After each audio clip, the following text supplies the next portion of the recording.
Hi, Alan Stratton from As Wood Turns. Sometimes a piece of wood acquires a consciousness, a sense of needing to fulfill a higher purpose.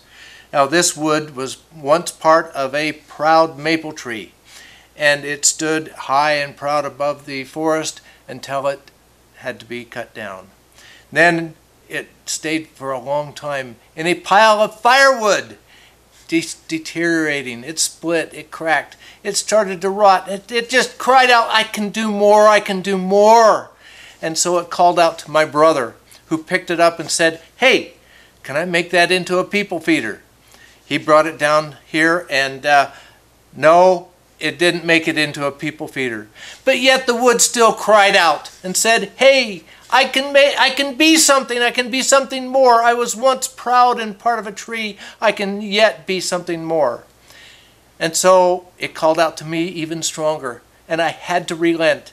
And I thought, I can't make something on my lathe with that. It's not round. How can it be? It still called out and said, forget the lathe. Carve me out. Turn my skin into something beautiful. And so here it is.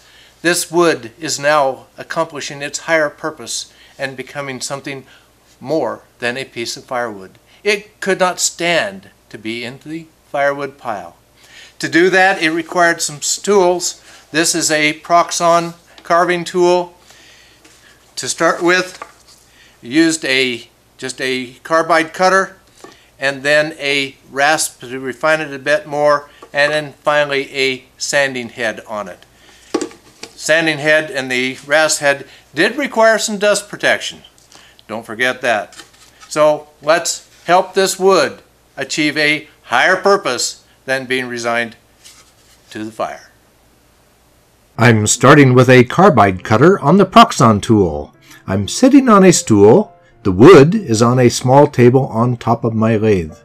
This is nice so that I can rest my arms on the table or stabilize the wood on the table whenever it is convenient. I'm gradually working down the wood using only my fingers to gauge the thickness.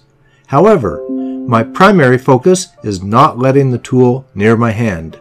I'm even making sure my hand is not opposite the tool where it is cutting. The tool likes to jump, and I have to be careful. That rotten branch area is hard to do since it is deep and narrow. My face mask is essential as I'm regularly sprayed with wood chips.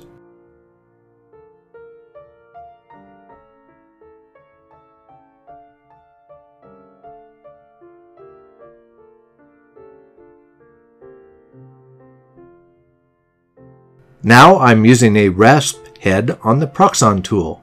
It is still quite aggressive, but I feel safer with it than the other cutting head.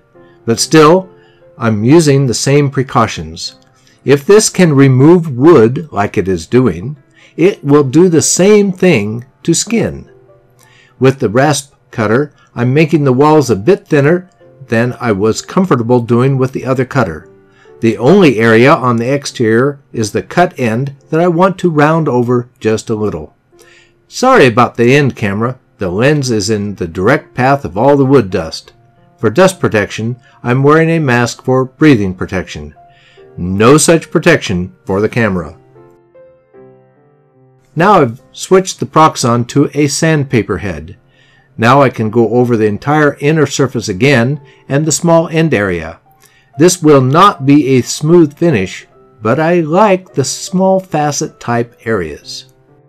Finally, I'm signing the branch end with a small ball tip in my vaporizer.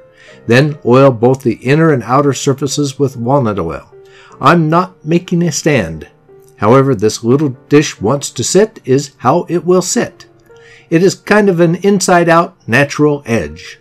Or I could turn it over to see that knob that initially drew my brother's attention.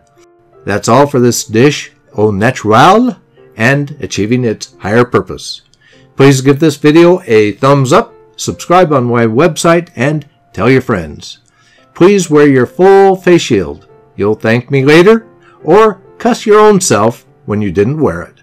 I'm Alan Stratton from As Wood Turns. Come back next week for a new wood turning video.